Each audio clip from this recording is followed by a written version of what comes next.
Diego Ribas indicado por Rogério Ceni para o São Paulo? No vídeo de hoje do canal do Nicola, bora trazer mais detalhes sobre essa história. Quero falar também sobre o Corinthians, que corre o risco de perder 5 milhões de reais. Informações importantes e polêmicas vindas de Belo Horizonte. Que história é essa de que o Flamengo tem mais torcida do que o Atlético Mineiro no interior de Minas Gerais? Vou falar também sobre o Vasco, sobre o Santos. Tem estatísticas e números interessantes a respeito de Petros. Por que o Petros está pretendendo não voltar para o futebol brasileiro, apesar de ser assediado por vários clubes, além de vários outros assuntos? Tudo isso a partir de agora.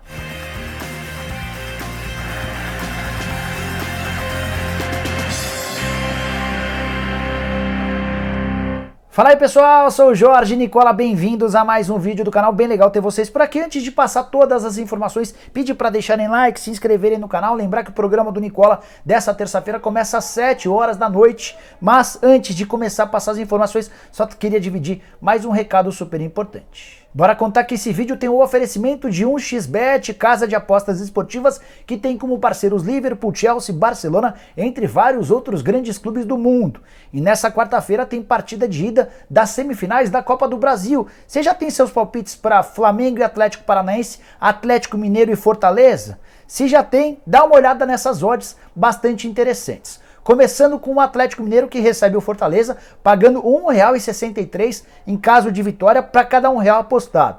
Se der empate, R$ 4,14. Já em caso de vitória do Fortaleza, R$ 6,10 para cada real apostado. Em relação ao Atlético Paranaense e Flamengo, vitória do Furacão em casa paga R$ 4,76. O empate pagando R$ 3,82. Em caso de vitória do Flamengo, R$ 1,74. Sempre lembrando que na 1xBet você tem, usando o cupom Nicola, 100% de bônus no valor do primeiro depósito. E o apostador iniciante que perder a aposta na 1xBet tem até $10 devolvidos pela casa.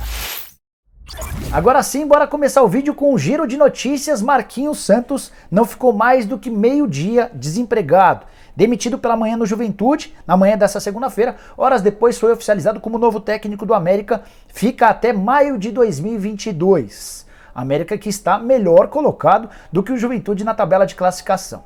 Outra informação importante, cheguei a contar para vocês no final de semana que o Felipão estava especulado para assumir a seleção do Paraguai, no lugar de Eduardo Berizzo, demitido depois de perder por 4-0 para a Bolívia. Felipão foi consultado e disse não à Federação Paraguaia, como já havia acontecido em 2018. Bora completar esse giro de notícias com informações sobre o STJD. O procurador-geral da entidade, Ronaldo Piacente, determinou a abertura de vista para a CBF Esporte. As entidades, o clube e a CBF, terão 3 dias para apresentar suas opiniões a respeito da utilização de Pedro Henrique, aquele zagueiro que era do Internacional e atuou em 4 partidas supostamente em condição irregular. A partir da posição dessas duas partes, o STJD vai se pronunciar a respeito de como é que vê essa questão, se o esporte vai ou não perder pontos. Bora falar sobre Petros, mas antes uma informação que também vem da Arábia Saudita. Mohammed bin Salman, o dono do Newcastle, aquele príncipe da família saudita, dono de um patrimônio de 434 bilhões de dólares, teve seu nome associado ao Cruzeiro durante o fim de semana. Cheguei a gravar um vídeo contando que não havia possibilidade dele comprar o Cruzeiro, ou pelo menos isso nem havia sido discutido.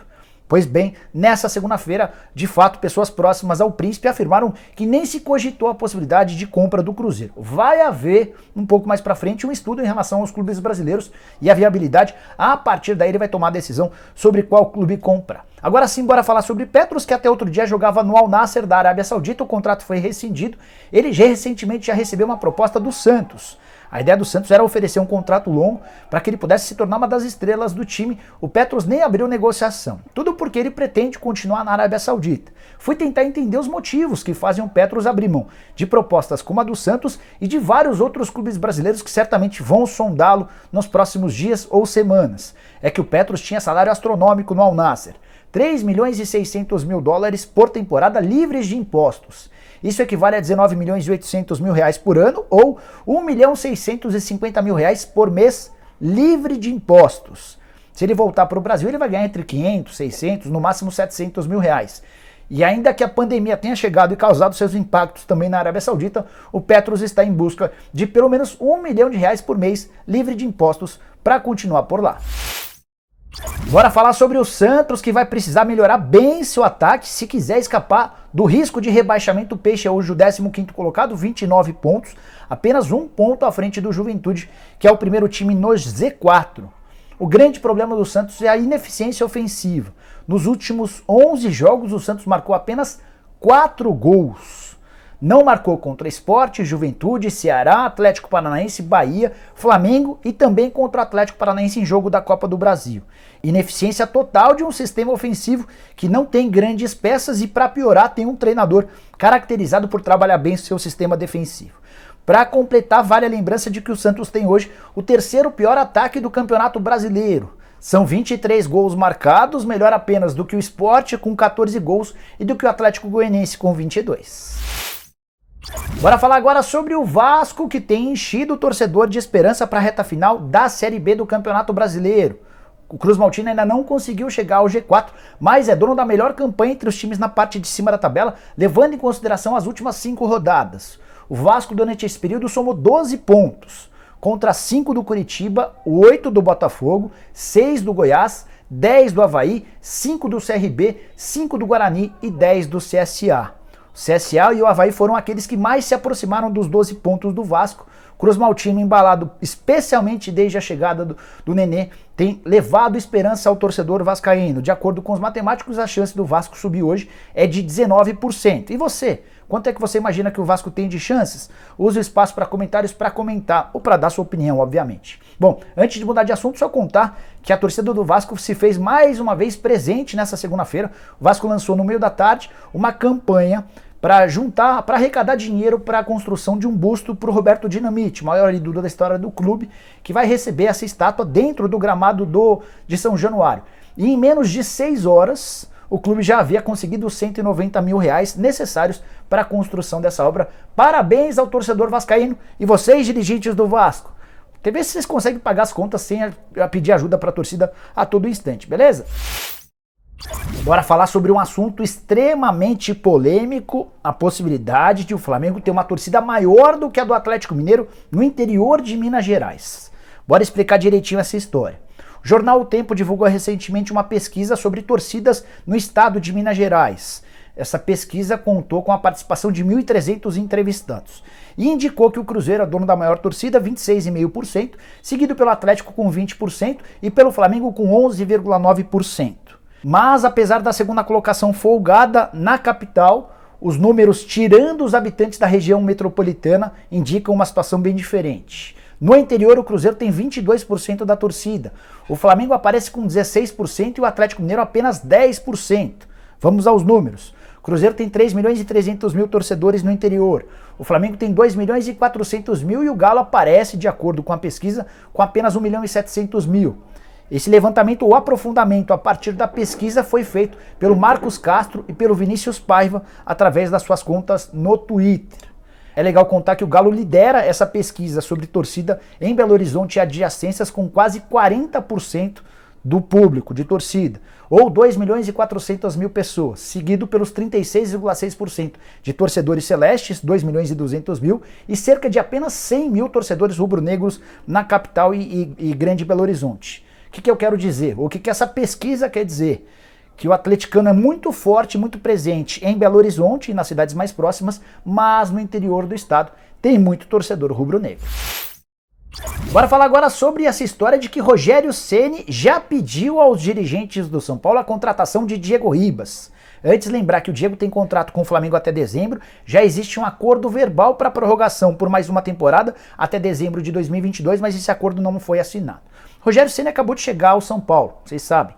Rogério Ceni, enquanto técnico do Flamengo, teve uma excelente relação com o Diego. Os melhores momentos recentes do Diego foram sob o comando do Rogério. E desde a saída do treinador, o Diego acabou perdendo espaço. Não só por uma contusão, mas também pelas chegadas do Andréas Pereira e pelo retorno do Thiago Maia.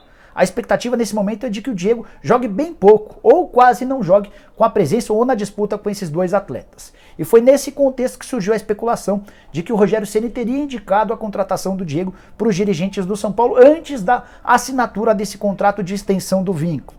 procurei dirigentes do São Paulo que asseguraram que ainda não tiveram qualquer conversa com o Rogério Ceni sobre reforços. Eles não descartam que o Rogério goste da ideia e possa pensar no Diego como reforço do São Paulo para 2022. Mas essa conversa vai ficar para os próximos dias. O Rogério acabou de chegar, logo de cara já estreou contra o Ceará, ele foi contratado numa quarta e estreou na quinta e ainda teve depois de se preparar ou preparar o São Paulo para esse confronto contra o Corinthians.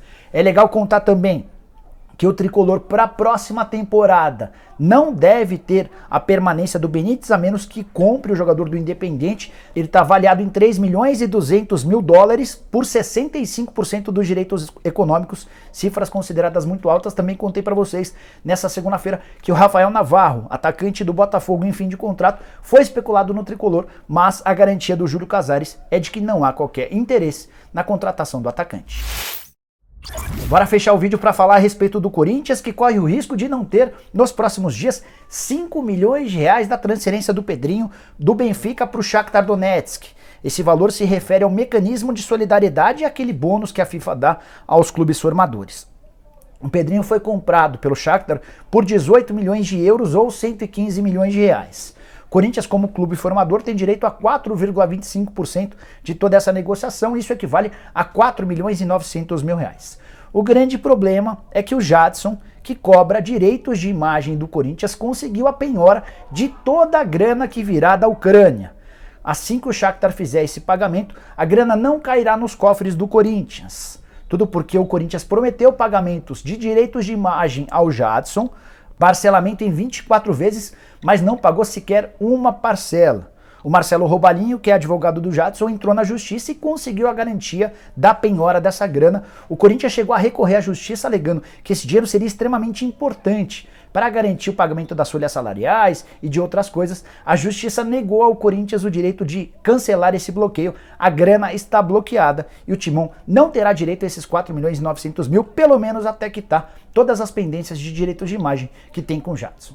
Só para completar, além desse processo, o Jadson ainda move outra ação contra o Corinthians na vara da Justiça do Trabalho. Tudo por causa de não pagamento também a respeito dos salários atrasados. Bom, pessoal, eram essas as informações que eu queria dividir com vocês no vídeo de hoje do canal do Nicola. Espero que vocês tenham curtido o vídeo e deixem like por aqui. Quem ainda não se inscreveu, vai apertar esse botãozinho vermelho de inscreva-se. A gente se encontra no programa do Nicola a partir das 7 da noite. Fechado? Abraço, tchau, tchau.